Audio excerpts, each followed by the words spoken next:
Kui sa oled siin olnud meiega, siis me endiselt oleme Efeslaste kirjas. Me oleme siin Efeslaste kirjas olnud mõnda aega. Ja nüüd, kui sulle ei meeldi Efeslaste kiri, mis oleks väga kurb, sest see on ikka imeline, siis me oleme vähemalt lõpus nüüd.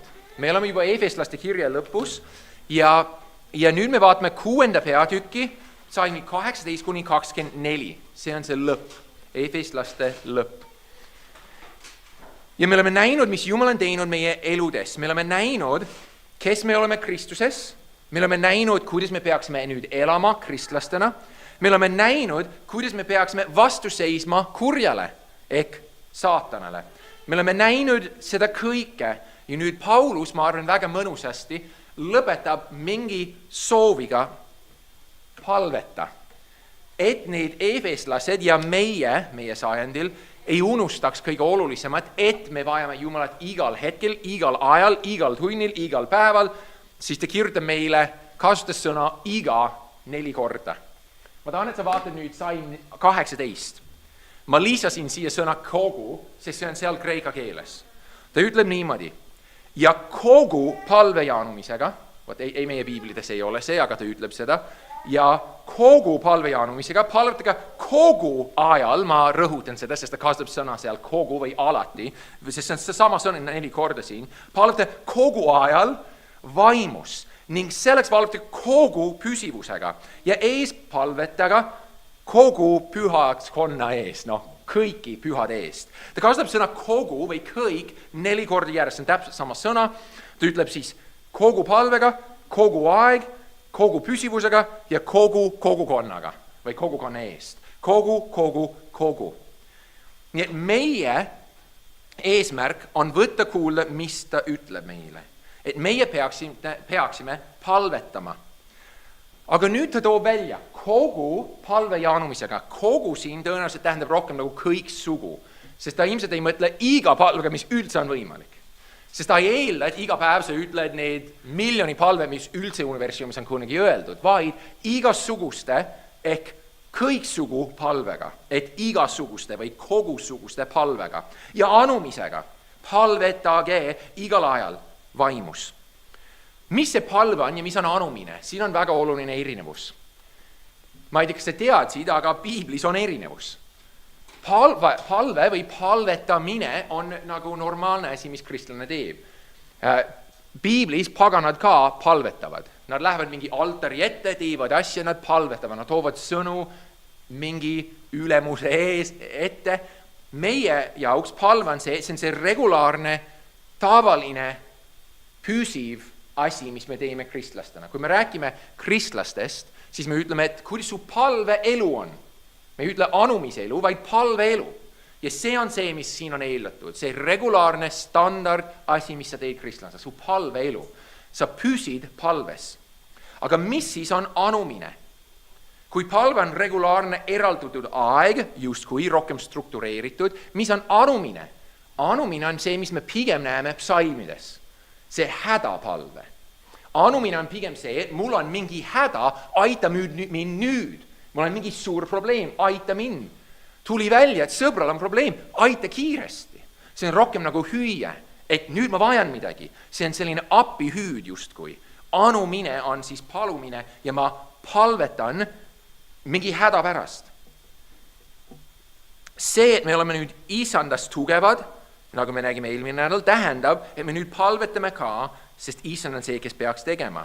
Ja huvitav on see, kui sa mäletad eelmisest nädalast, siis sõjavarustus, vaimulik sõjavarustus ei maini midagi palvest, vaid sõnast ja kilbist ja kõigest muust. Ja nüüd ta räägib palvest, aga mitte osa sellest kogu sõjavarustusest. Ma natkene naljatan endaga siin, et ma mõtlen, et kui sa vaatad Rooma sõdurit, oli alati oda. Nad alustasid üldiselt sõda niimoodi, et nad viskasid oda kohe esimesena. Paulus ei räägi odast. Aga minu jaoks palve siin ikka rohkem nagu oda kui miski muu. Sest see on see asi, mis me justkui viskame isanda poole, mitte oda, me ei viska loomulikult isanda vastu oda, aga me justkui viskame abihüüe ette ja me tahame, et ta juba aitab meid. Sellepärast, see on oluline, et me teeme seda kogu palve, kogu anumisega, kogu aeg. See on see asi, mis on justkui meie elu ja leib ja või ja vesi ja kõik, mis meil on vaja elada kristlastena. Ja ma saan öelda, su palveelu on tihti nagu termomeeter sinu üldse vaimulikus elust. Kui sinu jaoks on palve igav ja ebameeldiv, siis see tähendab seda, et ilmselt isand on sinu jaoks hetkel pigem natukene igav ja kuiv. Mida alati. Aga miks ma saan seda öelda? Mõtle nüüd korraks, kas sa oled kunagi elus armunud? See võib olla gümnaasiumi ajal või mis iganes sa oled armunud olnud. Missugune see on? Sa ei suuda oodata, kuni sa jälle räägid selle inimesega. Sa ei suuda vastu panna. Millal ma ometi saan rääkida? Halloo! Sa ei suuda vastu panna. Sa nagu nii tahad temaga olla. Ja kui palve on see viis, kus ma räägin isandaga, siis see võiks olla termomeeter, kuidas mu vaimulik elu on. Kas ma naudin seda? Kas mu süda on seal paljas ehk isand ees? Ja ma saan kinnitada, me kõik võitleme sellega. Me kõik võitleme sellega. Mina võitlen, sina võitled, me kõik võitleme sellega. Aga sellepärast, kes ta ütleb ja kogu palve ja anumisega, ta peab meid julgustama. Jätka. Siis ta ütleb palvetega igal ajal vaimus. Ja kogu, ta ütleks ning selleks valveke, ehk olge valvel, kogu püsivusega. See on see, mõnikord palve ei ole väga lõbus, oled sa kogenud seda. Sa palvetad ja sa mõtled, et see ei olnud väga tore täna. Siis Paulus ütled püsivusega. Jätka. Jätka isandaga, kuni see on magus. Jätka isandaga palves, kuni ta vastab.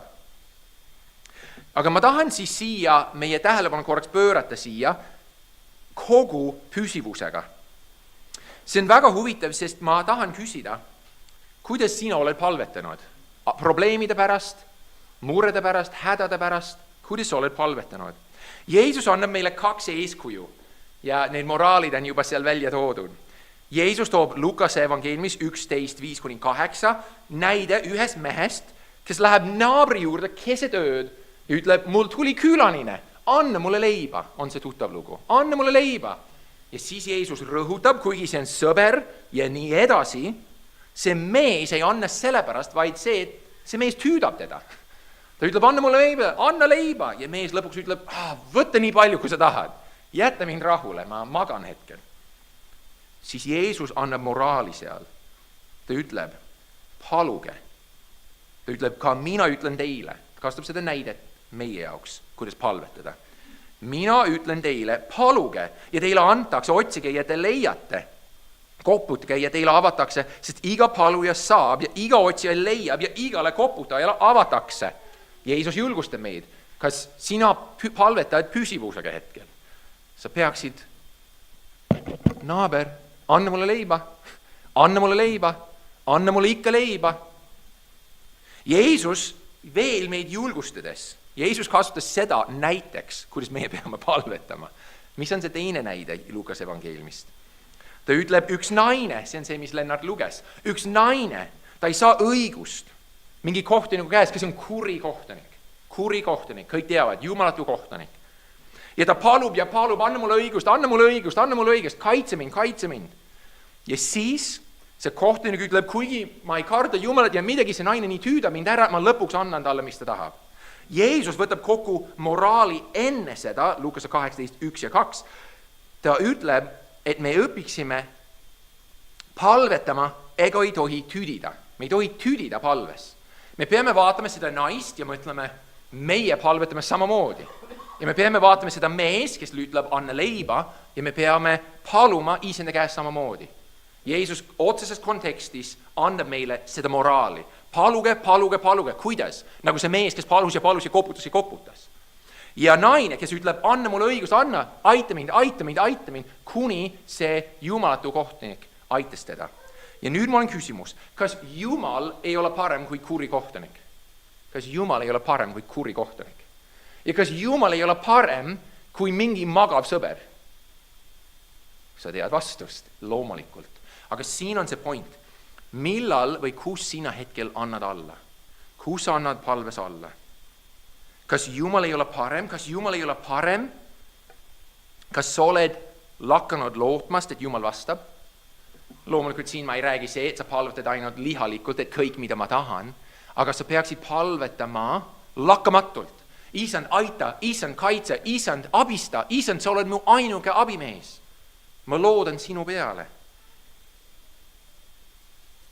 Jeesus ütleb meile, et me peaksime just niimoodi palvetama. Ja see on väga tore. Jaakobuse 5:13 ütleb meile väga hästi. Kui keegi teie seast kannatab kurja, siis ta palvetagu. Kui kellelgi on hea meel, siis ta laulgu tänu laulu. Mis ta ütleb meile? Kui sul on väga raske, mis sa peaksid tegema? Isand, aita. Isand, aita. Isand, aita. Kui sul on hea, Isand, sa oled hea. Isand, sa oled hea. Igal ajal, iga palvega, iga anumisega, kogu aeg. See on see näide, mis meile öeldakse. Ja Jeesus ütleb meile, et me peaksime niimoodi palvetama. Aga mitte ainult lihtsalt niimoodi. Me peame kogu iga palvega, iga anumisega, igal ajal vaimus ja me peame siin veel kogu püsivas ka valvama, ehk alati püsivalt jääma, ootama, vaid ees palvetada kõigi või kogu jälle pühade eest. Kõigi pühade eest. Nüüd mul on küsimus, kas kõikide või? Kas kõikide, kas eestlaste kristlaste eest? Need on nagu päris palju. Maailma kõikide kristlaste eest, no mul ei ole aega palvetada kõikide eest. Ja see on see põhjus, miks ma ütlesin, see sõna siin on paremini mõistetatud või parem oleks see, et me mõtleme pigem sõna igasuguste või kõiksuguste ehk kristlaste eest. Nii et kui me mõtleme niimoodi, siis oleks kõiksuguste kristlaste eest või igasuguste kristlaste eest, mitte iga kristlaste eest, kes maa peal elab, vaid igasuguste kannatamisega, igasuguste palvega, igasuguste anumisega. Aga siin on oluline küsimus, kui Paulus käsib seda, et me peaksime hoidma teineteist, me rääksime vaimulikust sõjavarustusest, me kõik seisme oma kilp ja kiiver ja kõik on käes ja me seisame vastu, ehk me ei ründa, me seisame. Ja meil on justkui käsk mitmuses, seiske, me kõik oleme reas, siis mina hoian ja seisan oma kohta, seisan paigal, aga kas ma teen seda, mis mu ligimestel on vaja, kas ma palvetan nende pärast. Ja ma saan kõige kiiremini või lihtsamini öelda seda, kui sina tead, et keegi kannatab, vend või õde, kas sina palvetad tema pärast. Kas sa võtad iga anumise, iga palve, iga kristlaste ees, kellest sa tead, kes vajab seda täna. Kas sa võtad see ette? See on väga oluline. See on väga oluline, et sina ka kannaksid teisi kristlasi. Sest kui sul on väga raske, mõtle, kui palju sellel inimesel on. Või sellel. Sest me kõik oleme samamoodi inimesed. Meil kõigil on väga raske. Me peaksime igasuguste palvetega, igasuguste kannatamisega, ehk kannatlikult püsivusega. Me peaksime palvetama ja palvetama ja palvetama. Väga kannatlikult. Ja mõtle jälle, ma tahan, et sa hoiad seda, me palvetame niimoodi, et me koputame ja koputame ja koputame ja palume ja palume ja palume, nagu see mees, kes tahtis leiba. Ja me ütleme, anna, aita, aita, aita, nagu see üks naine, see lesk. Aga mul on küsimus. Ja kogu palvega ja anumisega palvetage igal ajal, see on aru saada, vaimus. Ning selleks valvega kogu püsivusega ja ees palvetage kõigi pühade eest. Mis see tähendab, et ma vaimus palvetan? Mis asi see on? Igal ajal vaimus.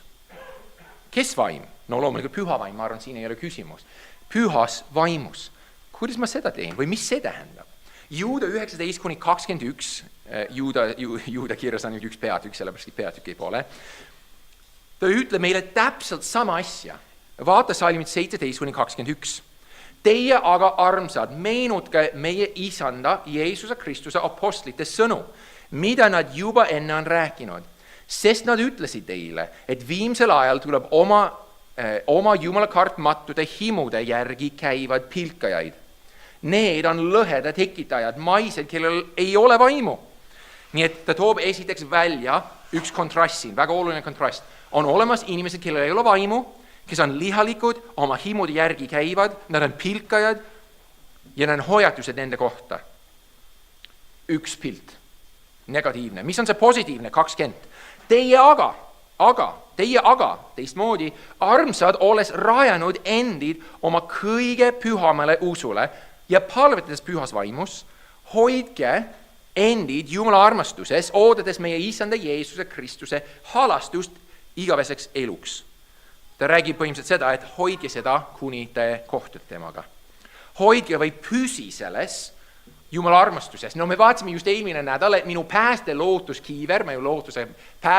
kiiver on see, et ma tean, et Roomlaste 8 ütleb, et keegi ei saa mind lahutada Jumala armastusest. Miks ma peaks siis hoidma ennast Jumala armastuses? No ma arvan, see on samamoodi, nagu ma pean vaimus palvetama, kuigi kristlastena ma olen juba vaimus, varsti räägime sellest. Kui näiteks ma ütlen sulle, et kas sa oled eestlane, sa ütled üldiselt siin, jaa, olen küll.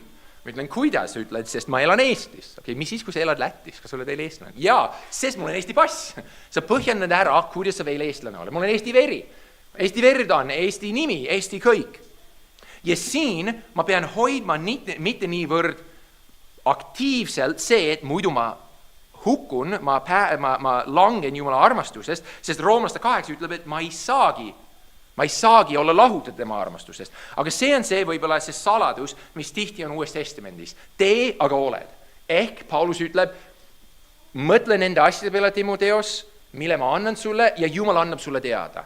Või me loeme Filipplaste kirjas, et valmistage ette oma pääste värinaga ja kartusega ja Jumal on see, kes tegutseb teie sees, et te võiksite seda tahta. Ehk mina pingutan, aga Jumal on see, kes justkui surub mind tagant ja surub mind ette edasi. Või Paulus, 1. Korintlaste 15, mina pingutan kui kõik muud apostlid, aga mitte mina, vaid Jumala arm minu sees. Kas sina pingutad? Jah, aga kes pingutab ka? Jumala arm sinu sees. Jumala käsi sinu taga. Ja ma arvan, sellepärast ütleb seda, hoidke tema armastuses. On see mõte, et tehke kõik, et te elate selle vääriliselt. Aga nüüd meil on küsimus, hoidke endid Jumala armastuses, kuidas? Jälle aluvklausel on nüüd 20 hoopis, hoidke on see käskib, hoidke 21, aga vaata 20, olles rajanud endid oma kõige pühamale usule ja palvedes pühas vaimus. Kuidas ma hoian ennast? Ma hoian ennast niimoodi, et eeldus on, kui ma hoian, siis ma juba olen rajanud kõige pühamale usule ja ma juba palvetan vaimus. See on see eeldus keeleliselt, see on see eeldus. Kui käsk on hoidke, siis kuidas ma teen seda, ta ütleb juba ette alluvas klausellis siin 20. Ehk see eeldus on see, kus ma elan kristlasena, ma pean siis palvetama vaimus ja ma pean olema rajatud sellele usule. Vaatame Roomlaste 8, 5-9. See peaks meid aitama. Sest näiteks, kui ma ütlen sulle, et sa pead sööma Tartus, sa pead Tartus sööma, mida sina pead tegema Tartus süüa? Sa pead lihtsalt linnas olema. Kas sa sööd Annelinnas või Karlovas või vahed ei ole, sa sööd Tartus. Ja tema ütleb, et me peame palvetama vaimus, aga kuidas ma ei palveta vaimus, oleks minu küsimus. Aga vaatame Roomlaste 8, 5-9, sest üks viis, kuidas ma palvetan vaimus, kuidas ma olen vaimus, on see, et ma olen kristlane. Vaata Roomlaste 8, 5-9. Sest need, kes elavad loomuse järgi, jälle ta toob sama kontrasti välja. Vaata, ta teeb jälle kontrast. Vaim, liha. Juuda kiri tegi sama, liha, vaim. Lihalik, kristlik. Paulus teeb sama. Sest need, kes elavad loomuse järgi, mõtlevad lihalikke mõtteid. Kes aga vaimu järgi, need vaimu mõtteid. Sest lihalik mõtteviis on surm. Vaimu mõtteviis, aga elu, rahu. Seepärast, et lihalik mõtteviis on vaen Jumala vastu, sest ta ei ailistu Jumala seadusele ega ei suudagi seda. Kes elavad oma loomuse järgi, neid ei suuda meeldida Jumalale. Aga teie, täpselt sama kontrast, mis Juuda kirjas on. Teie aga, Paulus teeb sama, aga teie ei ela oma loomuses kristlane. Miks? Sa elad vaimus, kui Jumala vaim tõepoolest elab teie sees. Kellel ei ole Kristuse vaimu, see ei ole tema oma. Kas sa saad seda võrdlusest aru? Kui sa oled kristlane, sa oled vaimus. See on üks viis, kuidas me vaimus oleme. Sa oled vaimus, kui sa oled kristlane. Sest kui sa ei oleks vaimus, sa oleks lihas. Sa oleks surmas. Lihalik mõtteviis on surm. Nii et see on kõik. et sa lihtsalt oled kristlane, on see, et sa oled vaimus. Ma olen lihtsalt jälle üks mõte, kes on vaim, kes on püha vaim korraks, mõtle. Püha vaim, ta on Jumal, kes veel, ta on kolmas isik kolmainsusest. Isa, poeg, püha vaim. Püha vaim on Jumal. See tähendab seda, et püha vaim teab kõike, on kõigil, sest ta on Jumal. Me räägime ka Jumalast, olles vaimus on olles Jumalas ise. Jumala vaimus. Vaatame, mis Jeesus ütleb, aga väga kasulikult meile edasi. Sest mida teeb vaim nüüd? Vaim on Jumal, püha vaim on püha, ta on imeline ja ta on lohutaja. Vaata Johannese 16:7-14. Kuid Jeesus ütleb, ma ütlen teile tõtt. Teile on parem, et ma lahkun. Mõtled selle veres, kas meil on parem, et Jeesus lahkuks? Ma tahan, et Jeesus oleks veel siin. Teil on parem, et ma lahkun, sest kui ma ei lahkuks, ei tuleks lohutaja teie juurde. Aga kui ma ära lähen, siis ma saadan tema lohutaja teie juurde. Ja kui lohutaja tuleb, siis lohutaja toob maailmale selguse patu kohta, õiguse kohta, kohtu kohta. 9. Patu kohta, et nad ei usu minusse. Õiguse kohta, et ma lähen isa juurde ja teie ei näe mind enam. Kohtu kohta, et selle maailma vürst, saatan, on süüdi mõistetud. Mul on teile veel palju öelda, aga teie ei suuda seda praegu taluda. Aga kui tema, tõevaim, seesama lohutaja, tõevaim tuleb, juhib ta teid kogu tõesse, sest tema ei räägi iseenesest, vaid ta räägib, mida kuuleb ja ta kuulutab teile tulevasi asju. Ma saan kinnitada, et sina ei oleks kristlane ilma püha vaimuta täna. Püha vaim on see, kes on sind elustanud, püha vaim on see, kes on sind aidanud, püha vaim on see, kes on sind muutnud seestpool, püha vaim on see, kes elustab meile Jumala sõna. Jumala sõna on elav, tead. Kas Jumala sõna on elav mittekristlaste jaoks? Mul oli üks õppejõud, kuulus Eesti õppejõud kreeka keelest, ta suutis lugeda kogu algteksti kreeka keele Uue Testamendi lõbu pärast. Ta ütles, mõni õhtu oli nii hea lihtsalt teed juua ja lugeda Uut Testamenti kreeka keeles. Ma küsin, Marju, kas sa saad taevasse? Suitsetab sigareti, ma loodan. Mõtlen, mille peale sa loodad? No, mulle meeldib see luterlik maailmavaade, et võib-olla ta arm on lihtsalt väga suur. Ta ei räägi Jeesusest, mitte usust, mitte Piiblist. Minu point on see, et keegi võib lugeda seda algtekstis ja see võib olla surnud sõna temale. Kes elustab seda meile? Kes teeb seda elavaks? Jumala vaim.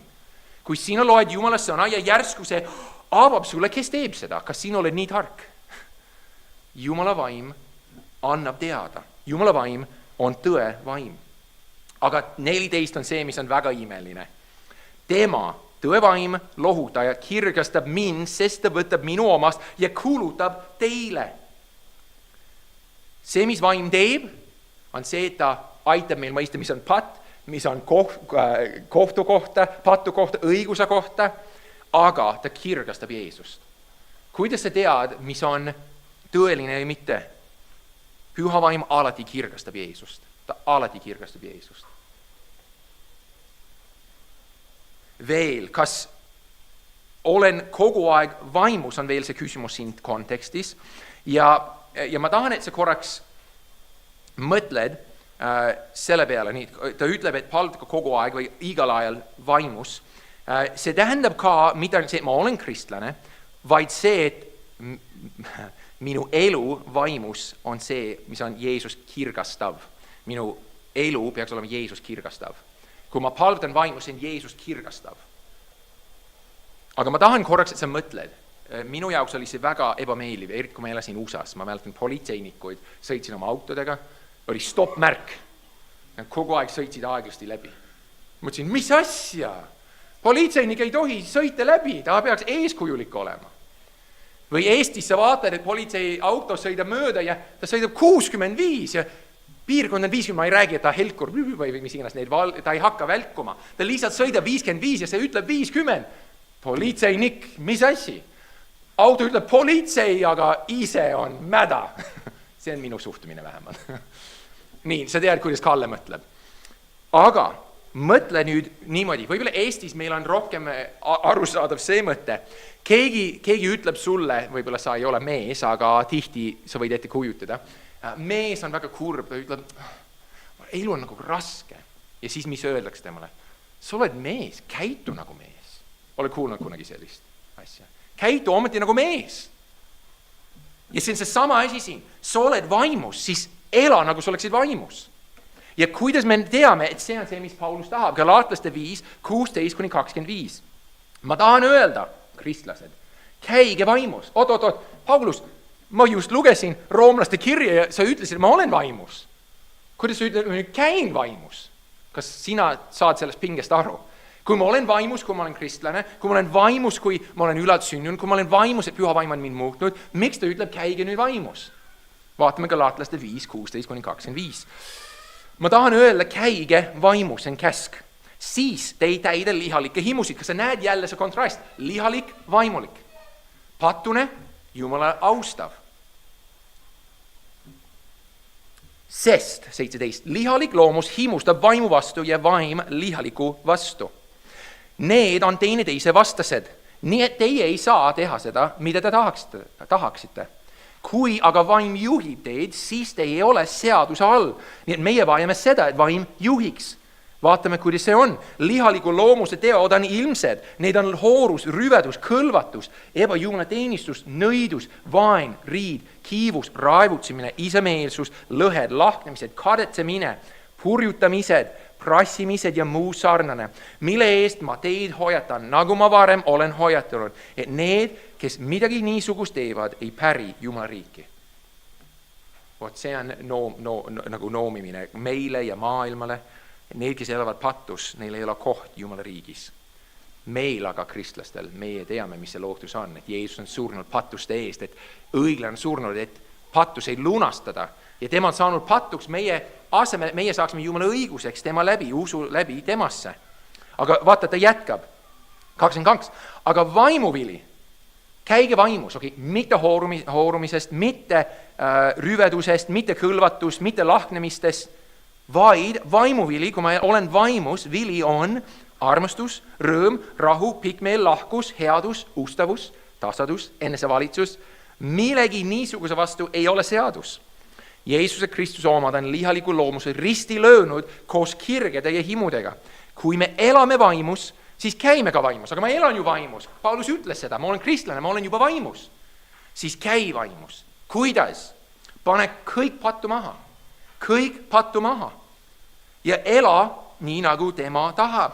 Armastus, rõõm, rahu, pikmeel, lahkus, headus, ustavus. See on see, mis on vaimulik elu. Kui ma ütlen vaimu täis elu, see peegeldub selles. See on see tüüpiline nali, ma tahan olla kannatlik ja ma tahan seda kohe. Olete kuulnud seda? Vaimuvili on pikmeel. Ma olen rahulik, ma olen tasane.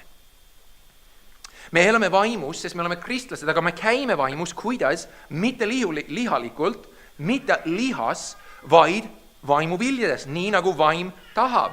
Ja nüüd mul on küsimus. Paulus Efeslaste kirjas räägib, kuidas ma pean märkama, paneme tähele, kuidas inimene on vaimus. Kas sa tead? Sest kui keegi ütleb, see mees on väga täis vaimu, ole kuulnud seda, on täis vaimu.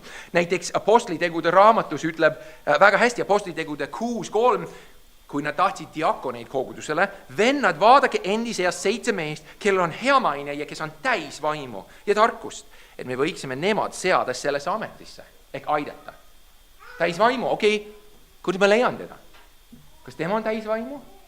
Kas see on see, et ma plaksutan, kui ma laulan? Kas see on see, et ma hüppan väga palju? Kas see on see, et ma karjun? Kas see on see, et mul on palju emotsiooni? Mis on täis vaimu? Paulus?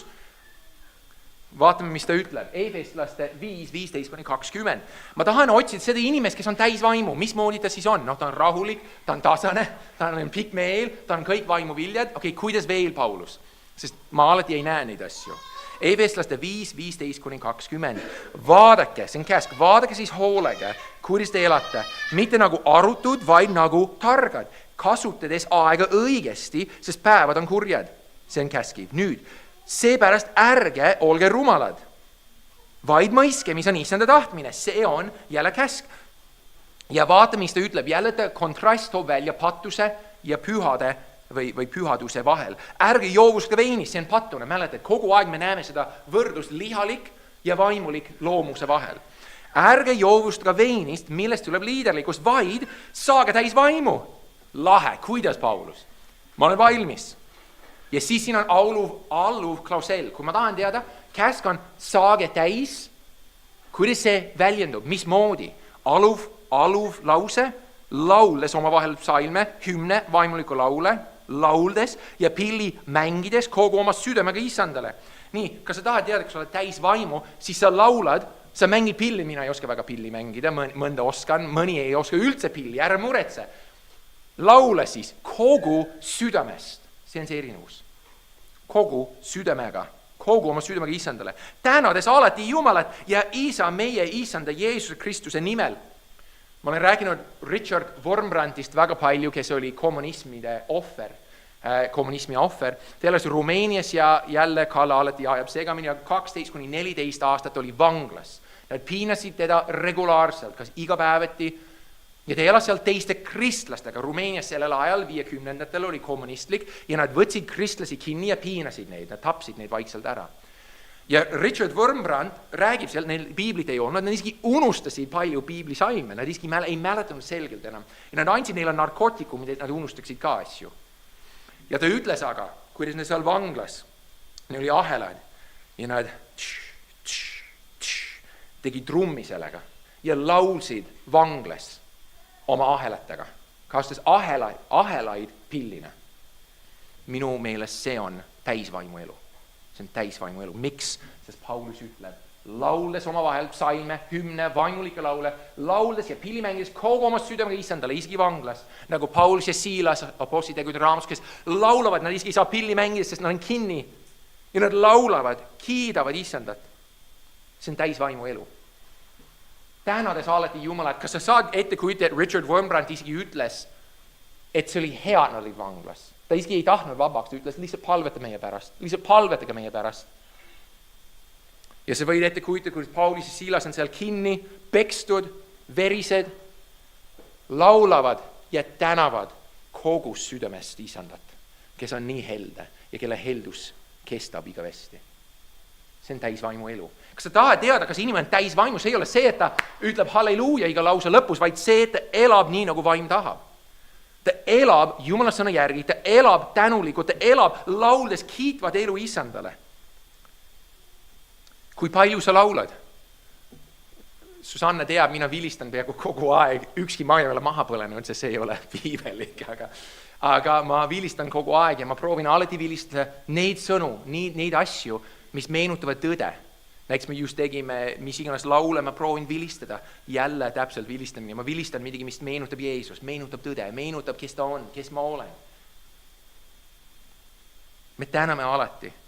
Ja sellepärast, kui sa tahad rääkida lihalikust loomusest, mis see on, päev oli väga paha, ma nurisen, see on täpselt lihalik. Vaimu täis elu oleks see, Issand, ma tänan sind. Ma laulan, sest sa oled hea. Sest vaim, mõtle vaimuliku peale. Me täname alati, me mõtleme selle peale, vaata, Galatlaste kiri jätkub, järgmised salmid, nüüd me oleme Kolostlaste 3, 1, 17. Kui te nüüd Kristusega olete üles äratatud, ehk surnust, siis otsige seda, mis on ülal, kus Kristus isub Jumala paremal käel. Mõtelge sellele, mis on ülal, mitte sellele, mis on maa peal. Sellepärast sa saad kiita, kui asjad on rasked. Sest sa mõtled vaimumõtteid. Sest te olete surnud ja teie elu on koos Kristusega Jumalas. Kui Kristus teie elu saab avalikuks, siis saate ka teie koos temaga avalikuks kirkuses. Surmeka nüüd, vaat jälle võrdlus, patune vaimu elu, patune lihalik ja vaimu täis elu. Surmeka nüüd neid liikmed, mis on maa peal, hoorus, rüvedus, kirg, kurihimu ja ahnus, mis on ebajumala teenistus. Kas sa näed jälle, vaimu täis elu on see, et ma eiran pattu ja ma elan õiglaselt, ma elan püha elu Issand ees. Ma elan vaimus. Ja loomulikult ma siin ütlen, see on armu asi. Me palume, et ta aitaks meid, me palume, et ta võimaldaks meid. Ja siis ta ütleb, nende pärast tuleb Jumala viha sõna kuulmatute laste peal. Nendes käisite muisse ka teie, kui te elasite selliselt. Kas sa mäletad, kui sa ei olnud kristlane? Ma elasin samamoodi, täiesti lihas. Nüüd aga jätka teie maha see kõik, viha, raev, kurjas, teotamine, siivutud sõnad oma suust, ärge valetage üksteisele, sest te olete seljast võtnud vana inimese ja tema tegudega. Ja olete rõivastunud uude inimesse, kes pidevalt uueneb, tunnetama oma looja näo kohaselt. See on see vaimulik elu, see on see vaimus. Ma uuenen igapäevaselt. Ma panen maha kurja, ma olen rohkem nagu Jeesus. Ta jätkab, kui see sünnib, siis ei ole enam kreeklast ega juudi, ei ümberlõigatud ega ümberlõikamatud, ei umbkeelset ega sküüti, ei orja ega vaba, vaid kõik ja kõikides on Kristus. Rõivastage siis nagu Jumala valitud pühad ja armastatud südamliku kaastundega, lahkusega, alandlikkusega, need on vaimuviljad. Need samad asjad. Kui vaim on minu sees, kui ma elan vaimus, kuidas ma elan? Tasadusega, pika meelega, üksteist taludes ja üksteisele andestades, kui kellelgi on teise vastu kaebust, nii nagu issand teile on andeks andnud, nõnda tehke teiegi. Aga üle kõige, selle olgu armastus, see on täiuslik side. Vaimulik vili, armastus kristlaste jaoks, andestav süda. Ja nüüd me jõuame meie paralleelini. Mäletad Efeslase kirjas, saage täis vaimu ja kuidas lauldes, pillimängides, kogu südames, tänades. Vaata nüüd, mis ta ütleb kolosslastele, Paulus, sama mees, sama autor. Ja teie südameis valitsegu Kristuse rahu, millesse te olete kutsutud ühe ihuna ja olge tänulikud. Kristuse sõna elagu, käskiv, rikkalikult teie seas. Kõiges tarkuses õpetage ja manitsege üksteist psalmide, hümnide, vaimulike lauludega. Laulge kogu südamest tänulikult Jumalale. Kõlab tuttavalt, kas pole? Me just lugesime seda, see on täisvaimu elu. Ja kõik, mida te iial teete sõnaga või teoga, seda tehke issanda Jeesuse nimel, tema läbi isa tänades. Tänu, jälle tänu. Mis on täisvaimu elu? Ma olen tänulik ja ma laulan. Ma kiidan alati ja ma tänan alati. See on täisvaimu elu. See on see, mis ta ütleb meile. Ja ma tahan, et sa vaatad seda korraks, mis ta ütleb siin, laulge kogu südamest tänulikult Jumalale. Aga kuidas ma teen seda siis, Paulus? Kuidas ma teen seda? Seal paksult on kirjas midagi. Kristuse sõna elagu rikkalikult teie seas. Kas sa tahad teada? Paralleel, kui Paulus ütleb, saage täis vaimu lauldes, mängides, siis sarnane nagu venna kirjakoht, õe kirjakoht, ütleb niimoodi. Jeesuse sõna elagu rikkalikult teie seas, lauldes, tänades ja kõik. Mis see võrdlus on? Kui sina tahad olla täis vaimu, mis sa teed? Sa täidad oma elu, oma mõtteid Kristuse sõnadega. Ja sa oled nii täis tema sõna, et sa mõtled vaimu mõtteid, sest kes kirjutas Piibli?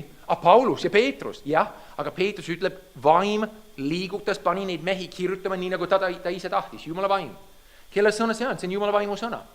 See on vaimu mõõk. Kui ma tahan rääkida, nagu vaim räägib, ma räägin Jumala sõna järgi. Kui ma tahan mõelda, nagu Jumala vaim tahab, et ma mõtlen Jumala sõna järgi. Kui ma tahan palvetada nii, nagu ma peaks palvetama, ma palvetan sõna järgi, psalmide järgi.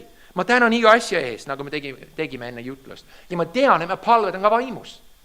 Sest ma teen seda, mis vaim tahab. Ma teen seda, mis tal on meile pärane. Kui Jeesuse sõna elab rikkalikult sinu, meie seas, siis kõiges tarkuses ja kõiges, siis see on nii. See on nii. Ja mulle nii meelib, kui sa mäletad, Jeesus tõuseb surnust üles ja ta kõnnib Emmause teel oma jüngritega kahega ja nad ei tea, kes ta on veel. Ja siis ta lihtsalt räägib neile Piiblist. Lihtsalt räägib Piiblist.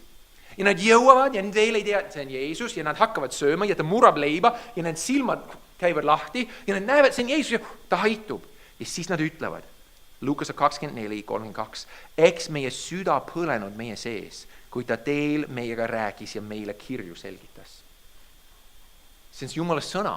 See on see, mis paneb meid põlema, see on see, mis paneb meid mõtlema, see, mis on meie mõõk, meie kõik. Ja mida rohkem sa mõtled selle peale, elad selle järgi, seda rohkem sa vaimu peegeldad. John Bunyan oli üks mees, kes oli vanglas ka hästi kaua. Ta kirjutas palverändri teekonda. Ja öeldakse Bunyani kohta, kui sa lõikaksid Bunyani, piibel voolaks välja. Sest oli nii täis piiblit. Ta mõtles piiblit, ta rääkis piiblit. Ja kui sa iski lõikaksid, verd ei tuleks välja. Ja vaimu eesmärk, Jumala vaim, tahab alati kirgastada Jeesust. Alati kirgastada Jeesust. Alati kirgastada Jeesust. meie palvetes, meie jutlustamistes, meie rääkimistes, meie evangeeliumi jagamistest, kirgastada Jeesust. Jeesus on imeline, Jeesus on suur, Jeesus on mega hea, Jeesus on super. Ja siis need vaimuviljad, armastus teiste kristlase jaoks, rõõm isandas, rahu Jumalaga, rahu meie südameis, pikk meel teiste kristlastele, mitte kristlaste vastu, lahkus, et me anname muidu, sest me oleme saanud muidu või vabalt, headus, sest me armastame teha head, sest ta armastas meid ennem, me ei teeni pääseb, vaid me tahame teha head, sest me armastame teda, ustavus, me tahame ustavalt teda teenima, püsida sellest, mis ta on öelnud, taasadus, me oleme alandlikud, sest me teame, kes me oleme ja kes tema on. Enne see valitsus, sest ma ei ela enam lihas, vaid vaimus. Ma elan nii, nagu tema tahab. Nii et ma võtan seda mõtet kokku, palveta kogu aeg, alati, iga inimese eest, igal ajal, kogu püsivusega, iga inimese eest, kellest sa tead. Ja siis Paulus lõpetab oma kirja 19. Ja minugi eest, ma tahan sellise mõtte, et me kaua siin ei ole. Ja minugi eest, et mulle antaks arukust, kui ma avan suu julgelt teada anda evangeelmi saladust, mille käskjalana ma olengi ahelais. Et ma selles julgus saades hakkaksin rääkima nii, nagu ma pean. Kas sa teadsid, et Paulus vajas palveid? Kas see ei ole imeline või? Paulus vajas palveid. Super, no mina ka. Kui Paulus vajas, siis kes mina olen? Ja ma olen öelnud seda ka, mina pastorina proovin palvata teie kõikide pärast. Ja ma olen nii tänulik, mõned teist olete kuulnud, ma olen öelnud, tänud Jumala, ma just palvetasin selle asja pärast ja Jumal vastas. Ma proovin püsida ka teie pärast palves. Sest see on imeline näha, kuidas Jumal vastab palvetele. Kui ta teeb midagi sinu elus, minu elus, siis me võime kiita teda, et ta tegi midagi. Et teiegi saaksite teada, kuidas mu käsi käib ja mida ma teen, siis jutustab seda teile Tühikos, armas vend ja ustav abiline. Isandas. Abiline, see on sõna diakon, ma lihtsalt tahtsin rõhutada. Iga kord, kui sõna diakon on piiblis, ei tähenda diakon nagu amet, vaid lihtsalt teenija. Siin on lihtsalt abiline. Ma saadan tema teie juurde just sellepärast, et te saaksite teada, kuidas mul on lugu on meiega, et ta julgustaks teie südameid ja siin on nii imeline Kolosslaste 4:6. Teie kõne olgu alati armu sees, soolaga maitsestatud, et te teaksite, kuidas teil tuleb iga ühele kosta. See sõna siin, mis on kasutatud Tühikosa kohta, on see, et ta tuleks ja et ta lohutaks teie südameid. Sama sõna, kes on lohutaja. Ma arvan, see oli täisvaimu vend. Ta tuleb ja lohutab, nagu lohutaja on tõeline lohutaja. Ja nüüd ma tahan, enne kui ma loen seda, see on need viimased salmid, kogu kiri, nüüd me oleme läbinud kogudusena ja nüüd me oleme jõudnud lõppu. Wow.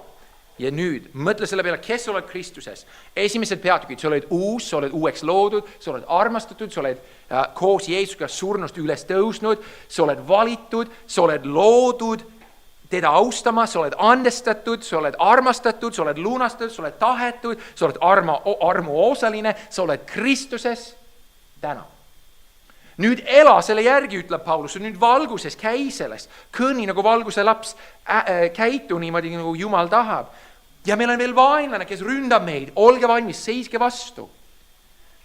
Ja kuigi see tundub nagu kõik nii imeline, siis ära unusta, palveta. Ja sul on vaimulik sõja varustus ja sul on kõik need õnnistused Kristuses taevalikes kohtades, aga palveta, ära unusta, palveta. See, kes enam ei palveta, enam ei vaja Jumalat. Palveta. See on Jumala lahing, see on Jumala töö ja sa vajad tema abi. Ja see on siis see lohutus meile täna. Meie vajame seda armu, me vajame suurt Jumalat, kes aitaks meid. Me vajame rahu temast, me vajame armu temast, et me saame seista ja sellepärast Paulus lõpetab õnnistussõnaga. Ja ma ainult lõpetan nende salmidega. Rahu vendadele, õdedele ka. Ja armastus koos usuga Jumalalt isalt ja isandalt Jeesuselt Kristuselt. Arm olgu nende kõikidega, kes armastavad meie isandat Jeesus Kristust kadumatuses. Palvetame.